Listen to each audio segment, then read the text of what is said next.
Hello. हाँ जी, बोलिए sir. मैं मैथिली शरण गुप्त बोल रहा हूँ, former DGP and president crime free Bharat. जी सर। मुकेश जी ने आपका नंबर दिया है और हम एक महापरिवर्तन के अभियान में लगे हुए हैं जी सर। और यदि आप सब लोग जाग गए तो हम आपको महापरिवर्तित भारत देने की स्थिति में हैं। जी सर। तो अपन को ये निर्णय लेना है कि क्या हमें और अपने बच्चों के लिए अच्छा भारत चाहिए या 75 सालों से हम इन्हीं राजनेताओं से जूते लाते जो खा रहे हैं, जो 1857 की क्रांति को कुचलने के लिए जो नियम कानून और व्यवस्था बनाई गई थी वही हमारे ऊपर आज थुपी हुई है और सुधार के नाम पर उसी लाटसाबी व्यवस्था को और अधिक अधिकार दे दिए हैं जो इन राजनेताओं की चरण सेवक बन गई है। तो इस स्थिति में बदलाव लाने के लिए एक छोटी सी भूमिका मैं आपको देना चाहता हूं, क्योंकि उन्होंने आपका नाम सुझाया है कि हम लोग मिलकर ये काम कर लेंगे, तो मैंने कहा ठीक है। जी सर। कटनी से नहीं है सर आप?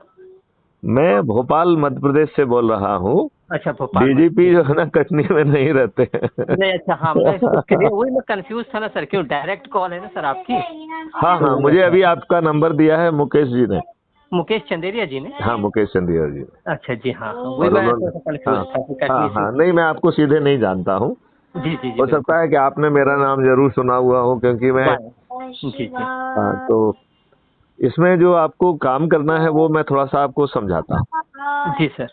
इसमें बेसिकली हम ये चाह रहे हैं कि 230 सीटें जो विधायक विधानसभा क्षेत्र हैं, जी जी उन सभी में हम 4-5 लोगों की एक टीम गठित करें जो क्राइम फ्री भारत मिशन की मदद के लिए है, राइट। जी सर। और उसे करना क्या है, जो ऑलरेडी उम्मीदवार फिरे में हैं उनकी सूची बनाना है और अपने साथियों के साथ बैठ के आकलन करना है कि स्वच्छ छवि का सबसे ज्यादा जीतने के पॉइंट ऑफ व्यू से 1 2 3 यदि अपन कहें तो कौन से निर्दलीय 1 2 3 की कैटेगरी में आएंगे, राइट। जी यही आकलन करना है और फिर उनसे मेरी बात कराना है और उनसे बातचीत करके एक फाइनल आइडिया लेना है कि ये व्यक्ति हमें सबसे सुटेबल लग रहा है, जिसे हम क्राइम फ्री भारत मिशन का समर्पित जो है ना प्रत्याशी कहेंगे, राइट। जी जी। उसके समर्थन में जो है क्राइम फ्री भारत के सदस्य और चंद्रगुप्त भी कूदेंगे और जो शपथ का मॉडल है उसके तहत जो है शायद बिना खर्चा के हम चुनाव जीत भी पाएंगे। और वो इतना पावरफुल मॉडल है कि यदि हम लोगों को जगा पाए तो माननीय शिवराज सिंह चौहान भी हार जाएंगे और कमलनाथ जी भी हार जाएंगे। ऐसे सभी राजनेता जिनका अपने बारे में ये मानना है कि चुनाव लड़ना, चुनाव जीतना, मंत्री मुख्यमंत्री बनना उनकी बापौती है और उनके बाद उनके बच्चों की बापौती है, ऐसे बापौती वाले सभी राजनेता पराजित हो जाएंगे, ऐसे बापौती वाले भी। और ये मतदान के पहले अपनी हार स्वीकार कर लेंगे, ये है। बट सवाल ये उठता है कि क्या हम थोड़ा सा जाग के, यदि डरे हुए सहमे हुए हैं तो सदस्यी भूमिका में स्वीकार कर लें और निडर और निर्भीक है तो चंद्रगुप्ती भूमिका में। और सदस्यी भूमिका क्या है, वो यही कह रही है कि मैं डरा हूँ, सहमा हूँ, घबराया हूँ, सताया हूँ और मैं पर्दे के पीछे रहकर 90 लोगों को 10-10 लोगों को प्रतिदिन के हिसाब से 9 दिन में जोड़ूंगा। और जोड़ने वाले लोग कौन होंगे? मैं स्वयं, अपने परिवार के सदस्य, अपने रिश्तेदार, अपने मित्र, अपने पड़ोसी, अपने पास के युवा साथी, अपने पास के वरिष्ठ नागरिक और ऐसे संगठन जिनसे वर्षों से हम जुड़े रहे हैं उनके लोगों को जोड़ के जो है 90 लोगों को जोड़ने का शपथकृत करके संकल्प है, राइट। और वो भी डरे सहमे सताए हुए लोगों के द्वारा, राइट। और जो चंद्रगुप्त है वो कह रहा है कि मैं निडर हूँ, निर्भीक हूँ। जो सदस्यी भूमिका है वो तो मैं करूंगा ही करूंगा, 2 संगोष्ठी प्रतिदिन करूंगा। तो सही मायने में देखा जाए तो सदस्य भी जोड़ रहा है और चंद्रगुप्त भी जोड़ रहा है। सदस्य जो है थोड़ा सा पर्दे के पीछे रह के अपने से जुड़े लोगों को जोड़ रहा है और चंद्रगुप्त थोड़ा सा बाहर निकल के संगोष्ठियां करके लोगों को जोड़ रहा है।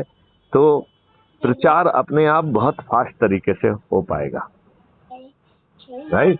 तो इस भूमिका को आप पहले अपने चुनाव क्षेत्र के लिए और फिर क्या ऐसे ही, क्योंकि मैं तो लोगों को जानता नहीं हूँ, राइट। तो ऐसे ही अच्छे लोग जैसे आप लोग एक दूसरे का नाम सजेस्ट कर रहे हैं, क्या हम विधानसभा क्षेत्र वाइज जो है लोगों से चर्चा करके ऐसे नामों को छांट सकते हैं और ये आने वाले 2-3 दिन में ही हम अपना आकलन करके यदि सभी 230 प्रत्याशियों को जो कि ऑलरेडी निर्दलीय जो है ना खड़े हुए हैं, उनमें से किसी एक को हम अपना समर्थित प्रत्याशी करके और उन सभी को जिताने की स्थिति में आ जाएंगे।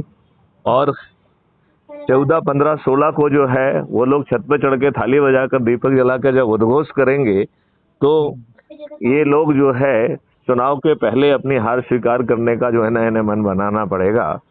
और यदि हम इतना सब कर पाए तो 18 तारीख की रात तक या 19 तारीख को नवंबर को ही हमारा मंत्रिमंडल क्या होगा ये घोषित कर पाएंगे।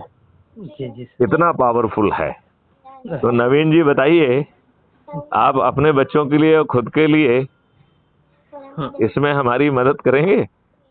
नहीं सर, देखिए विचार तो अच्छा है जी। लेकिन मैं अभी थोड़ा सा ये क्लियर नहीं हो पाया था कि ये एक पॉलिटिकल विजन है ना? ये पॉलिटिकल विजन नहीं है, ये अपराध मुक्त भारत मिशन है। लेकिन इस विजन को जमीन पे उतारने के लिए वर्तमान जो है ना मठाधीशों को पराजित करना ही होगा, करवाना ही होगा। बात आपकी सही है, लेकिन वही वाली बात होगी कि हमें पॉलिटिकल क्षेत्र में ही आना है। हमें नहीं आना है, हमारे जो तो ऑलरेडी जो दिल खड़े हुए हैं, जो ऑलरेडी पॉलिटिक्स में हैं, उन्हीं को समर्थन देना है। हम तो पीछे के चाणक्य हैं।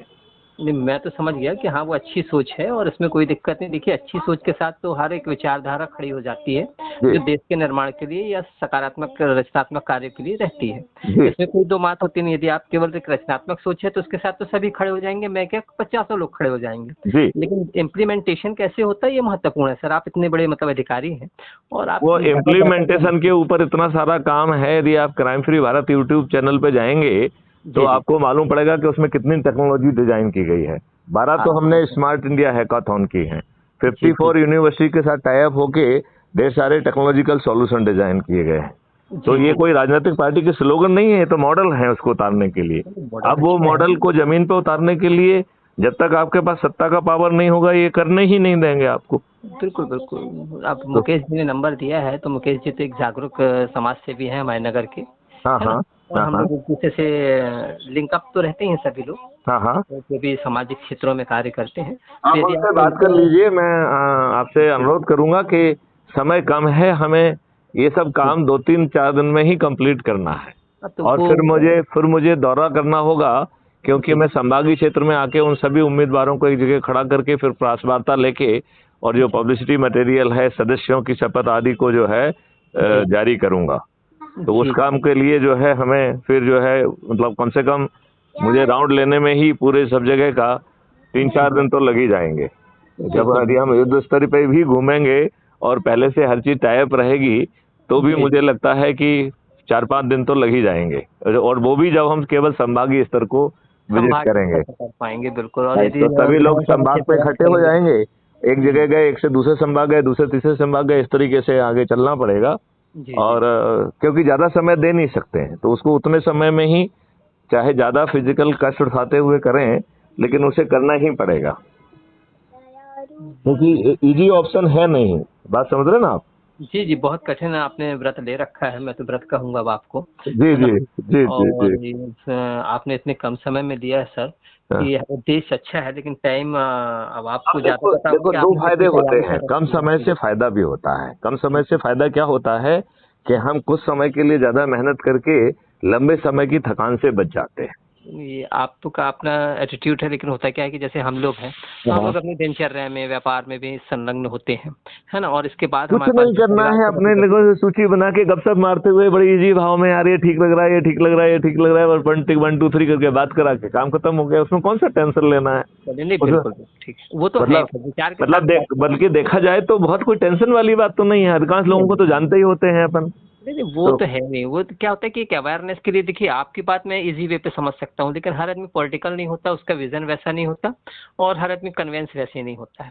क्योंकि फील्ड में उतरने के बाद सर क्या होता है कि हम लोग नहीं उसको तो फिर मैं कन्विंस करूंगा ना, उसको जो नंबर 1 जिसको घोषित करूंगा, जिसको मैं जो है ना फाइनली समर्थन दूंगा। 1 2 3 तो आपने एनालिसिस दे दी, फाइनल व्यू तो मैं बनाऊंगा हो सकता है कि यदि मुझे तीसरे नंबर का अच्छा लगेगा तो मैं उसको जो है ना समर्थन दूं, राइट। आज तो कटनी में फॉर्म फिलअप हुए हैं, देखते हैं कितने लोग ने नामांकन है, कितने हाँ लोग वापस लेते हैं, हाँ हाँ। वापसी के बाद कितने लोग मैदान में रहते हैं। अपन तो देखो अपनी अभी सूची बना लें, ठीक है ना। जी, यदि कोई मैदान से हट जाता तो उसका नाम काट देंगे, काय को प्रॉब्लम है अपन को। देखते हैं जी। अपन जो है ना 2-3 दिन खराब करने की बजाय अपन तो काम अभी चालू कर दें, और उससे फायदा ये होगा कि अज्यूम करिए कोई विड्रॉ कर लेता है, उसका नाम काट देंगे, और जो विड्रॉ करने वाला है वो वैसे भी आपके आंकलन में 1 2 3 पे तो आएगा नहीं, वैसे भी नहीं आएगा, तो नीचे रहे ना रहे उससे क्या फर्क पड़ना है। चलिए देखते हैं, अभी शहर का माहौल आज से चालू हुआ है। जी जी। क्या अपन उसको गैस करते हैं, और मुकेश सर हैं तो फिर मुकेश भाई हैं तो फिर वो जैसा भी गाइड करेंगे, जैसा भी उनको। और मेरे ख्याल से थोड़ा सा सूची उची बना के काम करना चालू कर दें अपन, है ना। जी ठीक है सर। चलिए, ओके, जय हिंद, जय भारत, वंदे मातरम। वंदे मातरम।